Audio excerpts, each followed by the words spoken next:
ఓం గంగణపతే నమ ఐం సరస్వత్యే నమ క్రీం క్రీం మహాకాళికాయ నమ ద్రాం దత్తాత్రేయాయ నమ శ్రీరామ జయ రామ జయ జయ రామ రామాయ నమో నమ ఓం నమ శివాయ శివాయ గురవే నమ ద్రాం దత్తాత్రేయాయ నమ ఓం నమో భగవతే మేధా దక్షిణావర్తే మహ్యం మేధాం ప్రజ్ఞా ప్రయచ్చస్వ క్లీం కృష్ణాయ గోవిందాయ గోపీజనవల్లభాయ శ్రీకృష్ణ పరబ్రహ్మణే పరంజ్యోతిషే నమ మాతృభ్యో పితృభ్యో ఋషిభ్యో గురుభ్యో నమో నమ.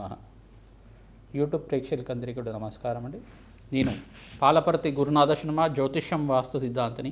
మీకంతా కూడా ప్రధానంగా ఇప్పుడు చెప్పబోయే టాపిక్ ఏంటిదంటే పూర్వజన్మం మరి కర్మ సిద్ధాంతం అంతా కూడా. పూర్వజన్మం అంటే ఏంటిది, పూర్వజన్మం నుంచి వచ్చిన కర్మ సిద్ధాంతం అంతా కూడా ఏ రకంగా జ్యోతిష్యంలో అంతా కూడా వివిధ మేషాది ద్వాదశ రాశుల వాళ్ళకి కర్మం అంటే ఏంటి, కర్మ సిద్ధాంతం అంటే ఏంటి, పూర్వజన్మలో చేసుకున్న కర్మ సిద్ధాంతం అంటే ఏంటి సంపూర్ణంగా విశ్లేషణ చేయడం జరుగుతుంది. మీకు లగ్నం తెలిసి ఉంటే లగ్నాన్ని చూసుకోండి. జన్మ లగ్నవశాత్తు ఈ యొక్క గ్రహస్థితి ఉంటాయి కనుక ఈ యొక్క కర్మల ప్రభావం వల్ల దైవ ఆగామి సూచిత సంచిత ప్రారంధ కర్మలు అని చెప్పేసి అంటారు అన్నమాట. అంటే పూర్వజన్మలో చేసుకున్న కర్మశేషం కానీ ఈ జన్మలో అనుభవించాల్సిన కర్మం కానీ మనం చేసుకున్న కర్మలైనా కానీ అంటే పూర్వజన్మలో చేసుకున్న కర్మలైనా కానీ ప్రధానంగా ఎటువంటి కర్మలకంతా కూడా కర్మ సిద్ధాంతం ప్రకారంగా ప్రతి ఒక్క మానవుడంతా కూడా కర్మని అంతా కూడా సంపూర్ణంగా అనుభవించి తీరాల్సిందే. కర్మ సిద్ధాంతం ప్రకారంగా ఏదో రకంగా స్వల్పంగా అయినా కానీ ఆ కర్మనంతా కూడా అనుభవించే విధంగా కొన్ని గ్రహాల ప్రభావం అంతా కూడా ఉంటుంది. జాతక చక్రం ప్రకారంగా లగ్న చక్రము, నవాంశము, షష్టాంశము, దశాంశము, త్రింశాంశం అని చెప్పేసి కొన్ని అంశాల్లో అంతా కూడా అంశపాదాల్లో గ్రహస్థితి అంతా కూడా ఈ రకంగా ఉంది. విశ్లేషణ చేసుకొని అంతా కూడా అందరికీ పరిష్కారం చేసుకోవడం జరుగుతుంది. జన్మ జాతకమే ప్రధానమైన జాతకంగా ఉంటుంది.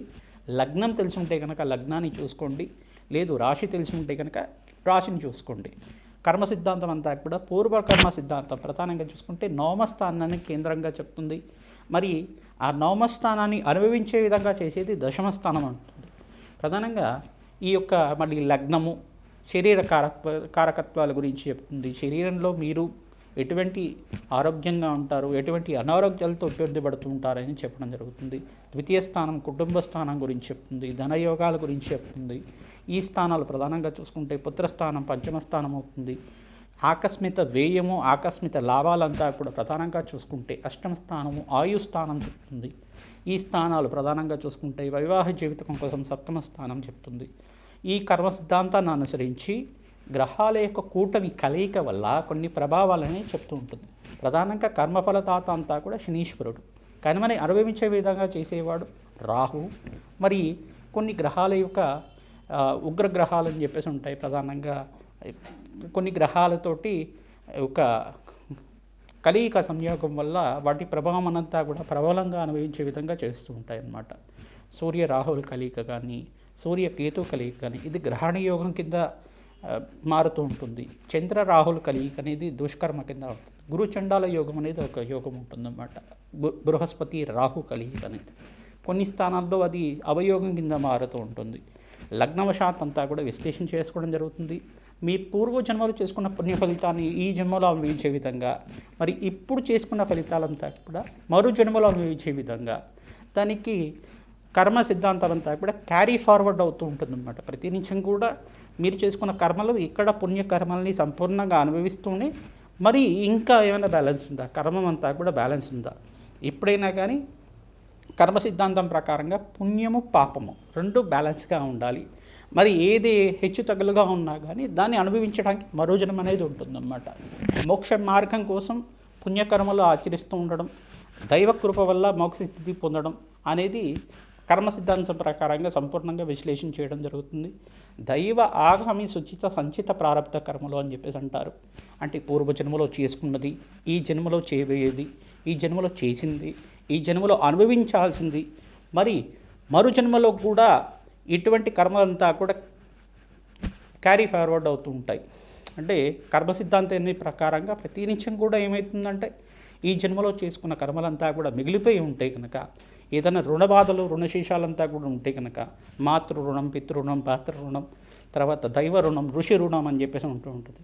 ఈ రుణాలంతా కూడా తీరాలి. రుణానుబంధ రూపేణ జన్మ సంసార బంధురాత అంటారు శ్రీకృష్ణ పరమాత్మ అంతా కూడా. ఈ రుణమంతా తీరిన తర్వాత తద్వారా భగవంతుడి యొక్క దయ వల్ల ప్రతి ఒక్క మానవుడికి, ప్రతి ఒక్క ఆత్మకంతా కూడా శరీరం అనేది ఉండదు. ఆత్మకి ఎటువంటి రాగద్వేషాలు ఉండవు. ఓన్లీ మనకు ఉండాల్సింది ఏంటిదంటే, ఆత్మకు ఉండాల్సింది ఏంటిదంటే, ఒకటి ఆత్మలో 2 రకాలు ఉంటాయి అన్నమాట. అంటే భోగ శరీరంతో ఉండేది కానీ, తర్వాత యాతనా శరీరంతో ఉండేది కానీ. ఈ ఆత్మ సిద్ధాంతం ప్రకారంగా చూసుకుంటే ఆత్మ శరీరాన్ని అంతే పొందుతూ ఉంటుంది, కానీ కొన్ని రాగద్వేషాలు అనేది ఉండవు. కానీ అనుభవించే విధంగా, అంటే భోగ శరీరంతో ఉండేది భోగభాగ్యాలతో అనుభవిస్తూ ఉంటుంది ఆత్మ. యాతనా శరీరంతో ఉండేది దుష్కర్మాలు చేసి ఉంటే కనుక నరక బాధలు అనుభవిస్తూ ఉండడం. ఇటువంటి ఇతిహాసం అంతా కూడా మనకి గరుడ పురాణంలో చెప్తూ ఉంటారు. కొన్ని శాస్త్ర ప్రామాణికంగా అంతా కూడా చెప్పడం జరుగుతుంది. కర్మ సిద్ధాంతం అంతా కూడా ఈ రకంగా ఉంటుంది. మేషాది ద్వాదశ రాశుల వాళ్ళకి ఎటువంటి గ్రహాల యొక్క స్థితిగతి సంయోగం వల్ల జన్మజాతకం ప్రకారంగా దానికి ఎటువంటి పరిష్కారం చేసుకోవాలి, పూర్వజన్మలో చేసుకున్న దుష్కర్మల నుంచి బయటపడాలన్నా, పుణ్యకర్మల నుంచి మీరంతా కూడా మోక్ష జ్ఞానాన్ని పొందాలన్నా ఎటువంటి పరిష్కారం అంతా కూడా ఆచరించాలి. అష్టైశ్వర ప్రాప్తి కోసం కానీ, సత్సంతాన యోగం కోసం కానీ, ఆలస్య సంతానం అవుతున్నా, అనుకున్న పనులంతా కూడా నెరవేరకపోయినా, ఆలస్యం అవుతున్నా, ఆటంకాలు ఉంటున్నా కానీ, ఎటువంటి పనిలు అనుకుంటున్నా కానీ దాని ఆటంకాలు జరుగుతున్నా కానీ దీనికంతా కూడా పరిష్కారం చెప్పడం జరుగుతుంది. ఈ యొక్క కర్మ సిద్ధాంతం ఎపిసోడ్లో అంతా కూడా ప్రధానంగా ఈ యొక్క పూర్వజన్మ కర్మ సిద్ధాంతము మరియు ఈ యొక్క కర్మయోగం అనేది ఎటువంటి ప్రభావాలంతా కూడా చూస్తున్నాయి. గ్రహ యొక్క దోషాలంతా కూడా ఎటువంటి గ్రహాలకంతా కూడా పరిహారం చేసుకోవడం వల్ల రాజయోగం సిద్ధిస్తుంది. సంపూర్ణమైన ఆనందమైన జీవితం జీవించిన తర్వాత, అష్టైశ్వర ప్రాప్తితోటి ఆనందమైన జీవితం జీవించిన తర్వాత మోక్ష జ్ఞానం పొందే విధంగా ఎటువంటి పరిహారాలంతా కూడా ఆచరించాలి, ఎటువంటి కర్మల వల్ల ఎటువంటి కర్మలు వస్తున్నాయి అనేది క్లుప్తంగా విశ్లేషణ చేయడం జరుగుతుంది.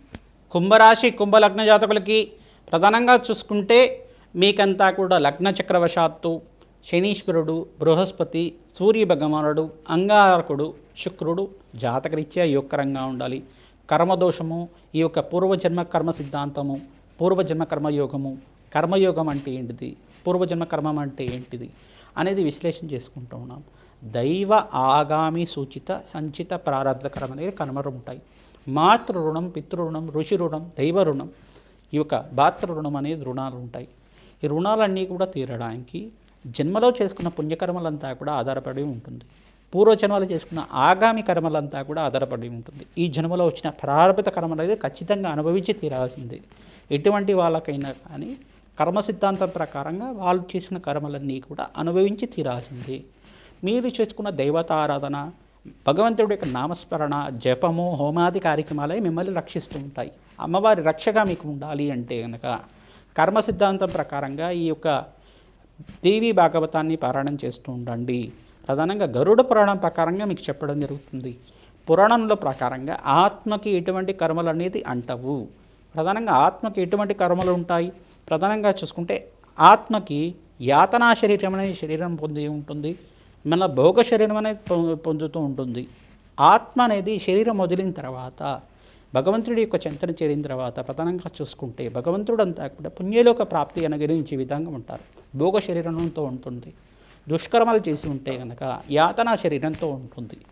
ఇటువంటి కర్మ సిద్ధాంతం ప్రకారంగా చూసుకుంటే ఆవుదూడ దానం చేసుకోవడం, అన్నదానం చేయడం, పుణ్యకర్మలు ఆచరిస్తుండడం, పుణ్యక్షేత్ర దర్శనాలు ఆచరిస్తుండడం, ప్రధానంగా చెప్పిన గ్రహాలకన్నిటికీ కూడా జపము, హోమాది కార్యక్రమాలు ఆచరించడం రాజయోగ ప్రాప్తి కలుగుతుంది, అష్టైశ్వర ప్రాప్తి కలుగుతుంది, పుణ్యలోక ప్రాప్తి కలుగుతుంది, ధాన్యాది సమృద్ధి కలుగుతుంది. తద్వారా మీకంతా కూడా ఆనందమైన జీవితం జీవించడానికి ఆస్కారం ఉంటుంది. ఎవరైతే కనుక జన్మజాతకంలో కనుక ఈ గ్రహదోషాలు ఉన్నాయి, మా జాతకం అంతా కూడా విశ్లేషణ చేసి మాకు కష్టాలంతా కూడా నెరవేరే విధంగా పరిష్కారం చెప్పండి అని చెప్పేసి అంటే కనుక మీ జాతకాన్ని అంతా కూడా ఈ యొక్క జ్యోతిష పండితులతో మీరంతా కూడా విశ్లేషణ చేయించుకోండి. తద్వారా పరిష్కారం ఆచరించండి. తద్వారా మీకంతా కూడా రాజయోగం సిద్ధిస్తుంది. తద్వారా ఎవరైతే కనుక రాజశ్యామల యజ్ఞాతిక్రతులు కానీ, ప్రత్యంగరాదేవి హోమాది కార్యక్రమాలు కానీ, చండీ హోమాది కార్యక్రమాలు కానీ ఆచరిస్తూ ఉండాలి. దత్తాత్రేయాయ స్మరణ మాత్రైన సంతుష్టాయ నమః నామాన్ని జపాన్ని ఆచరిస్తాండి. ప్రధానంగా దత్తాత్రేయ స్వామివారి అనుగ్రహం వల్ల అష్టైశ్వర ప్రాప్తి కలుగుతుంది, గురుకటాక్షం లభిస్తూ ఉంటుంది, భోగభాగ్యమైన జీవితం లభిస్తూ ఉంటుంది, రాజ్యయోగ ప్రాప్తి కలుగుతుంది. శ్రీమాత్రే నమః.